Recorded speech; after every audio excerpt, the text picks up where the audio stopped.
Bienvenue dans le Face à Face sur France 24. Mark Zuckerberg l'avait annoncé en grande pompe cet été. Le nouvel objectif de Facebook est de bâtir le métavers, un cyberespace parallèle à la réalité où une communauté de personnes peuvent interagir sous forme d'avatar. 10 000 salariés de Facebook travaillent sur ce projet. Le groupe a annoncé un plan de création de 10 000 emplois en Europe en 5 ans. Et malgré ses ambitions, Facebook reste dans le collimateur du Congrès américain après l'audition d'une ancienne employée qui brandit une étude mettant en évidence le fait qu'une partie des adolescentes utilisatrices d'Instagram sont encore moins à l'aise avec leur corps qu'elles ne l'étaient auparavant. Les autorités européennes souhaitent aussi réguler le secteur. Bref, la bataille est engagée. On en parle de cette bataille avec Gilles Babinet. Gilles Babinet, bonsoir, coprésident du Conseil national du numérique. Bienvenue à vous. Frédéric Lecomte est également avec nous. Bonsoir, cofondateur de Backlight. Backlight qui crée donc des expériences immersives en réalité augmentée, puis en réalité virtuelle pour des marques et pour des marchés du divertissement indoors, comme on dit.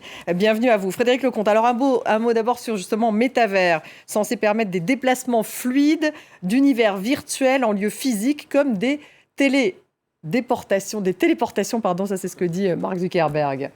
Expliquez-nous en deux mots.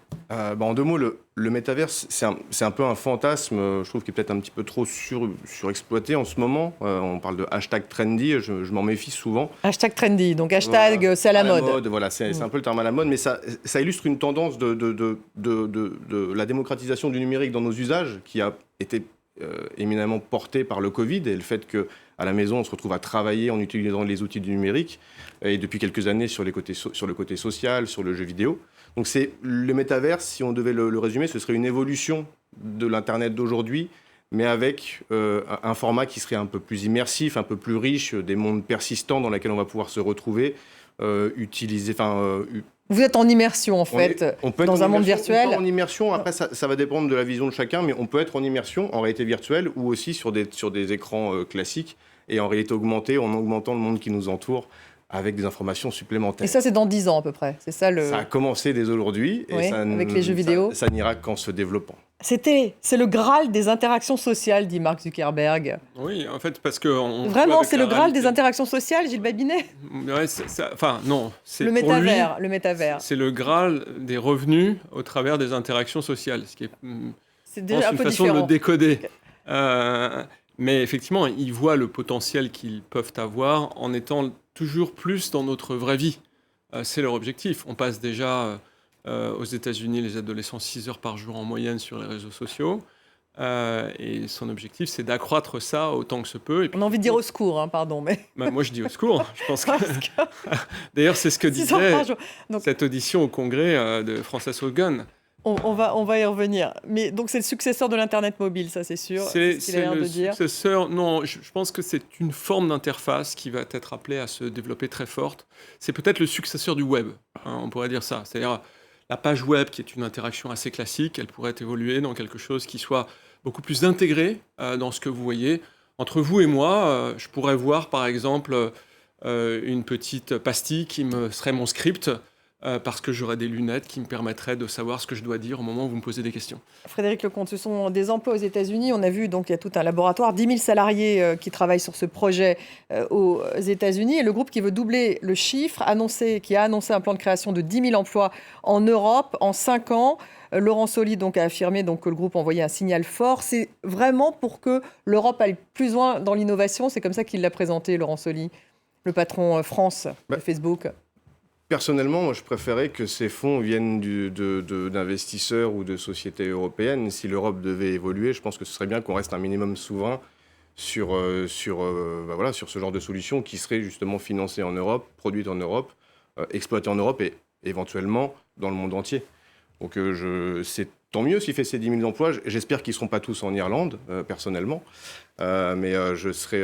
donc c'est le risque tout de même. C'est le risque, mais ça reste quand même un bon signal. Il a communiqué en France, donc j'imagine qu'il y en aura en Après, France. Je vais pas jeter la pierre à Mark Zuckerberg. Il fait partie des premiers à avoir porté le marché de la réalité virtuelle sur lequel nous, avec Backlight, on se développe très fortement. Donc il a quand même porté ce marché en investissant dans Oculus. C'est quelqu'un qu'on écoute, un peu comme un prophète des temps modernes numériques. Donc, tout ce qu'il peut faire qui va dans le sens du développement de ce marché qui est très prometteur et qui est très, très intéressant sur beaucoup de sujets, je ne peux qu'aller que m'en réjouir. Alors le risque, Gilles Babinet, est-ce que ça pourrait remplacer justement les relations réelles? Fortnite, par exemple, qui est conçu pour développer la dépendance et l'addiction des enfants, a déjà ce type de système, me semble-t-il, qui est un jeu donc pour les enfants et les adultes d'ailleurs, Fortnite. Moi, je vais le dire autrement, parce que je ne cesse de le répéter, mais je pense que ça mérite d'être entendu quand même.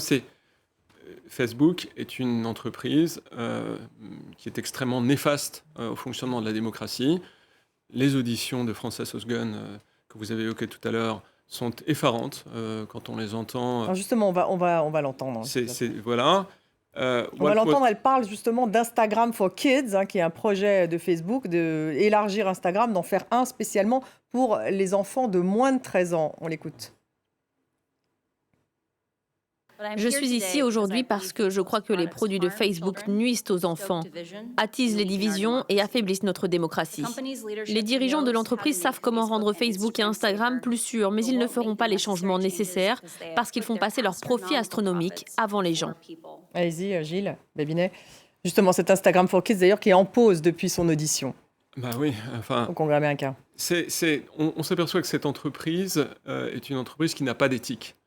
Walt Mossberg, qui est probablement le plus grand journaliste de tous les temps dans le domaine de la technologie, après vous évidemment, disait, il est à la retraite aujourd'hui, il disait « De tous les gens que j'ai rencontrés, c'est celui qui n'a aucune éthique et qui ne voit que ses profits, en premier lieu. » Il disait ça encore avant-hier dans le New York Times. Et je pense que l'expérience qu'on a de cette entreprise, c'est une entreprise qui se moque absolument des conséquences que peut avoir ces algorithmes, ce qu'elle développe comme service. Et je peux vous dire que les conséquences que ça peut avoir sur le plan social, sur le plan de la santé en général, c'est pas leur problème. C'est pas leur problème. Alors justement, on va écouter la réponse de Laurent Sollier, le patron de Facebook France, c'était chez nos confrères de France Info. C'est une étude qui a été faite sur des jeunes femmes qui éprouvaient une forme de mal-être. 40 personnes ont été interrogées. Sur 12 critères, l'anxiété, la tristesse, la solitude, 11 des points montrent qu'Instagram, selon elles, améliore leur vie sociale, a un impact positif. Alors pourquoi vous ne l'avez pas publié ? Point, mais je vous la donne ce matin. Oui, pourquoi vous ne l'avez pas publié avant ces critiques ? Parce que cette étude, cher monsieur Fauvel, elle était en train d'être analysée. Frédéric Lecomte, c'est vrai que là, il y a une totale contradiction avec justement le témoignage de cet ancien employé au Congrès américain. Est-ce qu'effectivement ça a un effet néfaste ou pas sur les jeunes filles ? Est-ce que ça a un effet d'addiction ? Est-ce qu'effectivement ça peut parfois pousser à la dépression, comme le disent manifestement un certain nombre d'études, mais pas toutes ? Je suppose que oui. On sait que l'utilisation des réseaux sociaux et même des écrans et du numérique sur la sociabilisation des jeunes, que ce soit des enfants ou des adolescents, a un impact. Donc je suppose qu'il a raison. Pour en revenir sur la question de l'éthique, je sais que nous, ça fait depuis 2014 qu'on s'est positionné sur le marché de la réalité virtuelle, 2010 sur celui de la réalité augmentée. Et la question de l'éthique a toujours été au centre des discussions, même au tout début de cette aventure de la réalité virtuelle. L'éthique est venue tout de suite sur la table parce qu'on s'est tous rendu compte, et c'est pour ça que tous les studios français qui ont investi dans la réalité virtuelle se sont lancés dans cette aventure. On s'est rendu compte que c'était un outil qui était très fort, très puissant. L'immersion provoque une mémorisation accrue des informations qu'on peut nous apporter. Donc pour l'éducation, la formation, c'est un outil qui est fantastique. Ça, c'est positif. C'est ça. Dans la santé, il y a des bénéfices sur tout un tas d'applications, le divertissement, là où ce qu'on fait nous. Et cette question de l'éthique se pose de par la puissance de ce médium, bien évidemment. Un scandale comme Cambridge Analytica avec Facebook, transposé avec l'utilisation d'un outil aussi puissant que la réalité virtuelle, ne peut nous laisser qu'envisager le pire. C'est une évidence. Alors comment vous faites pour prévenir, vous qui êtes justement dans ce domaine ? Vous dites on fonce quoi qu'il arrive ? Nous, on fonce parce qu'on sait que c'est un bel outil. Si je dois vous citer un exemple très récent, on a développé avec Blanca Li, sa dernière expérience, donc la chorégraphe Blanca Li, le bal de Paris qui était au théâtre de Chaillot la semaine dernière et qui sera diffusé dans d'autres théâtres dans les semaines et les mois à venir. Et j'ai pu y assister avec ma femme samedi dernier. Je suis venu un petit peu en mode testeur fantôme pendant l'expérience et j'ai vu le spectateur type de Chaillot, donc des personnes, femmes et hommes, plutôt seniors, très cultivés, j'ai vu leur réaction suite à cette expérience, qui est une expérience collaborative. On est à plusieurs dans le bal, on est spectateurs et acteurs du bal. Et c'est un super bel outil. C'est magnifique de faire vivre ces choses-là. Donc, ce que vous leur faites vivre, c'est une expérience, en fait. C'est une expérience. Donc là, on n'en est pas exactement encore au métavers, où là, ça ira quand même beaucoup plus loin. C'est un avant-goût du métavers. C'est un avant-goût du métavers. C'est un avant-goût. C'est une petite brique de ce que peut être le métavers plus tard. On propose des portes dans le monde réel vers un monde virtuel qui, lui, n'est joué que dans sa bulle, puisque c'est un réseau local. Mais plus tard, ces bulles-là, dans des lieux dédiés, pourront être reliées à des bulles qui seront online avec les gens chez eux. Enfin, on a déjà un pied dans ce qui était de la science-fiction il y a 20 ans. Quoi. Alors c'est un peu effrayant, effectivement, tout de même, Gilles Babinet. Est-ce que ça va remplacer les vraies relations ? Est-ce que ce qu'on voit déjà avec l'utilisation des tablettes, avec l'utilisation d'Instagram, avec l'utilisation de tous ces réseaux sociaux, c'est-à-dire effectivement aussi peut-être moins de socialisation de la part des enfants, de certaines solitudes pour certains, avec bien sûr aussi ce que ça peut leur ouvrir de l'autre, est-ce que ça ne va pas encore accentuer ces problèmes ? Je veux dire...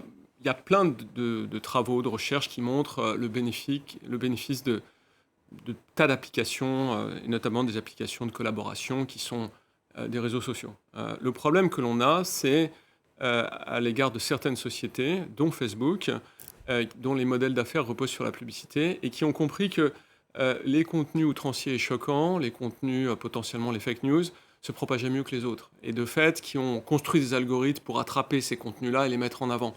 Et qui le savent très bien. C'est dangereux.